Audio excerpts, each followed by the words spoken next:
Here are 20 things you missed in You Only Live Twice, presented by Cracking the Code of Spy Movies. Stick around to the end as we show you something that references Ian Fleming's writings in the novel Moonraker. I want to show you something. First up, we're going to listen to a couple of early linguistic challenges in the movie. Speak the speech, I pray you, as I pronounced it to you, trippingly on the tongue. Calling Cape Calm.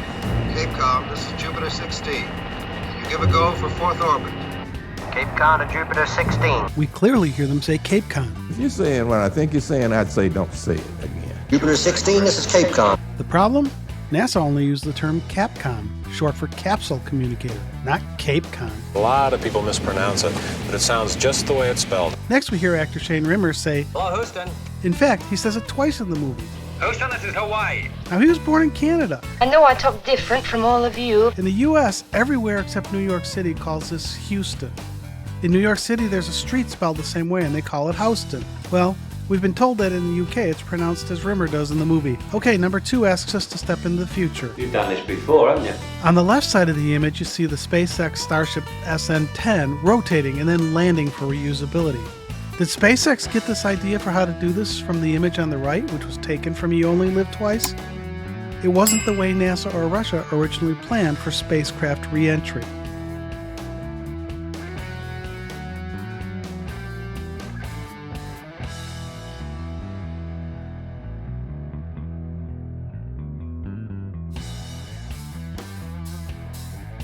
All right, number 3 takes us to Japan. Are you going to wear that the whole time? Notice that when Bond is swimming after being shot out of the torpedo tube, he has on a wetsuit.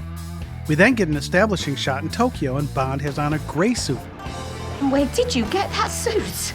He didn't have a suitcase with him underwater. Did he have it under the wetsuit, a la the pre-title sequence in Goldfinger? We'll never know. For number 4, we're going to continue talking about Bond's shoes. Oh yeah, let's take our shoes off. As he enters Henderson's building, you see him take off his shoes. Then when Henderson gets killed, we see Bond jump through the wall, and he doesn't have shoes on. This is nice continuity. We usually criticize Eon Productions for a lack of continuity, but here they get it right. Well, I need a new pair of shoes. Number 5 brings us more footwear continuity. Where did you get those shoes? Bond takes out a henchman and grabs his hat, mask, and shoes. And fortunately for us, it all fits, including the shoes. The shoes are distinctive because they have white spats attached. That's what those white things are called. Some people say he's gotten a little too big for his spats. But then impressively, we see Bond still wearing those shoes with the spats throughout the fight with the henchman. And he still has them on after the fight as he evades the guards, when he runs out of the building to get into Kissy's car, and then to take it further, they're on when he goes down Tanaka's slide. And finally, when Bond and Tanaka are walking into the building with the hot tubs, he still has them on. This is great continuity and surprising for Eon Productions. Alright, number 6, we get into Henderson's flat. Henderson tells us he doesn't have the decor right. Oh, you must excuse this rather odd mixture of styles, but I refuse to go entirely Japanese. Very fond of some of these old things.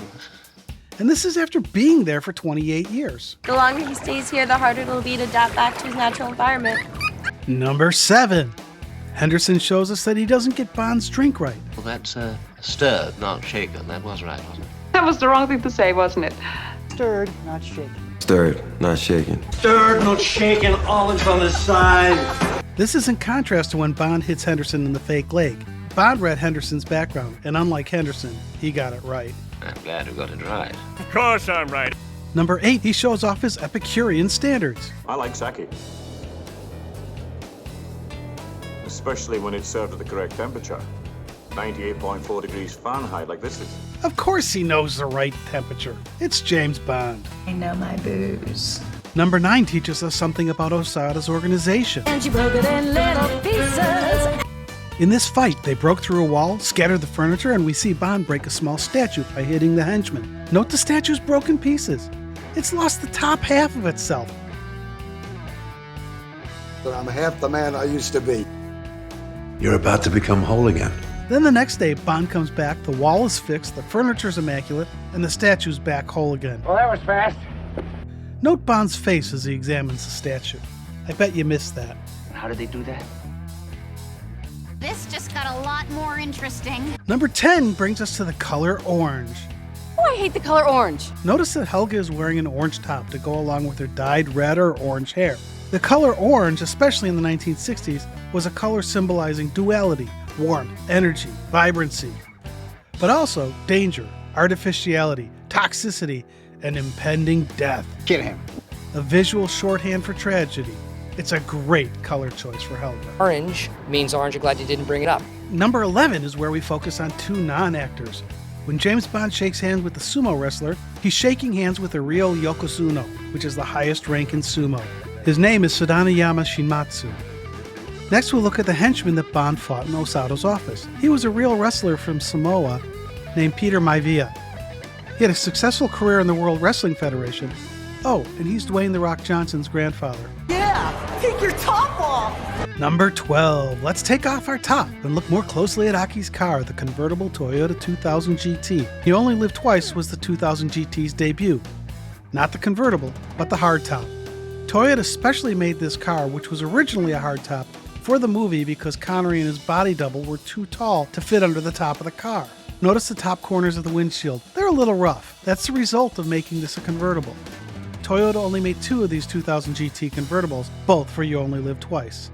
Also, why is the control panel with the screen with Tanaka talking in the back seat? And if you watch the speedometer when they're speeding along the road, they're doing 0. Continuity with rear projection can be tough sometimes. Unlucky number 13. Missed it by that much. This is a cool scene with James Bond fighting on the roof by the docks where the Ning Po is. Bond fights off 6 guys with more chasing him, but look at how lame this fighting actually is. The air punches or whiffs, the air kicks. It's too bad the fighting wasn't better with this wonderful location.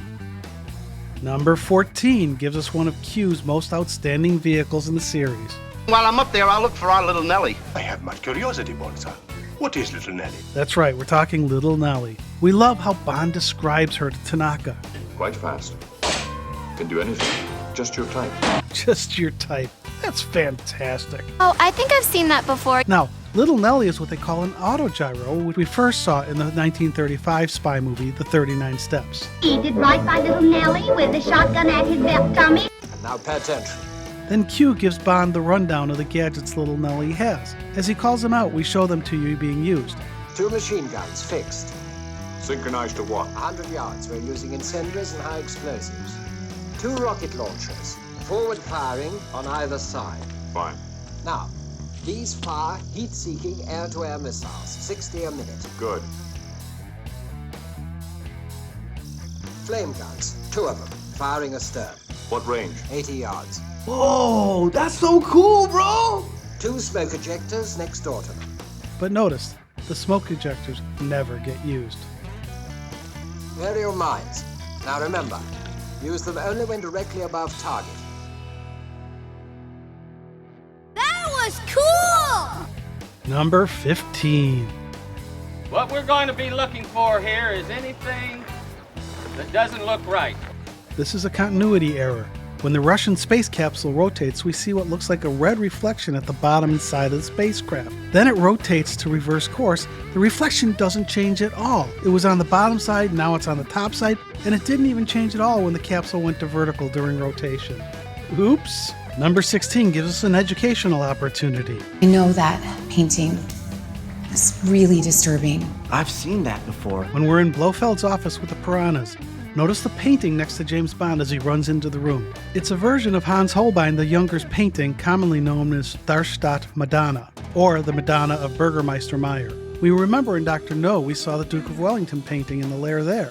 The inclusion of this specific painting in this movie might be a deliberate choice because the artwork is notorious for having multiple copies, whose authenticity has long confused even art experts. Number 17 is the most confusing scene in the movie.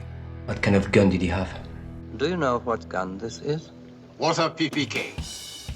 Only one person we know uses this sort of gun. James Bond. First, Osato was proud he could identify the Walther PPK, but look at his face when Blofeld shows him the x-ray of the gun and says that James Bond is the only one that has one. Is that when Osato realized that Fisher was really Bond? But then he says, "But Bond is dead." Was he thinking of when Helga sent the goons out after him? Or when Helga parachuted out of the plane? And then confusingly, Helga says, "It was in all the newspapers," apparently referring to Bond's obituaries. So which is it? They knew Fisher was really James Bond and they thought Helga killed him? Or they didn't know that, which causes that line, "I told her to kill him," make no sense. total confusion. I gave number 11 the strictest orders to eliminate him. Also, Blofeld's conversation has a nice callback to From Russia with Love. This organization does not tolerate failure. I know, but we do not tolerate failure, number 3. Number 18. It's a blink and you'll miss it item. Go on, scaredy cat! When Blofeld kills Osada, watch the cat. Blofeld's holding it, but then it's on the ground, and then it's gone. Where did it go? Number 19 makes us say, Just shoot him! why do they never shoot Bond when they get the chance? Goodbye, Mr. Bond. You know, you should have just shot him. Number 20 gives us a science lesson you may have missed. Load up, sir! Load up, sir! When Bond blows up the Spectre spacecraft, it's literally yards behind the Jupiter spacecraft. The debris might have taken out the Jupiter from the explosion. But, and here's the science lesson for you here, many people ask why the Jupiter wouldn't have been pushed away by the explosion from the shock waves. Well, space is a vacuum, and there are no shock waves in space. Time for the bonus that we referred you to at the beginning. If I had a penny for everything I loved about you, I would have many pennies. Notice how Bond greets Moneypenny here. Hello, Penny. What did he call her? Hello, Penny. Hello, Penny. Ian Fleming had James Bond call her Penny in the novel Moonraker, which predates all of the James Bond movies. So, we get some Fleming background here that would make it quite acceptable in the movies. This is the only time James Bond calls her Penny in the Eon Productions series. Some people think he calls her that in Dr. No or in Skyfall. Take a listen. What do you think? I'll see you in a minute. Moneypenny. You know, we've never formally been introduced.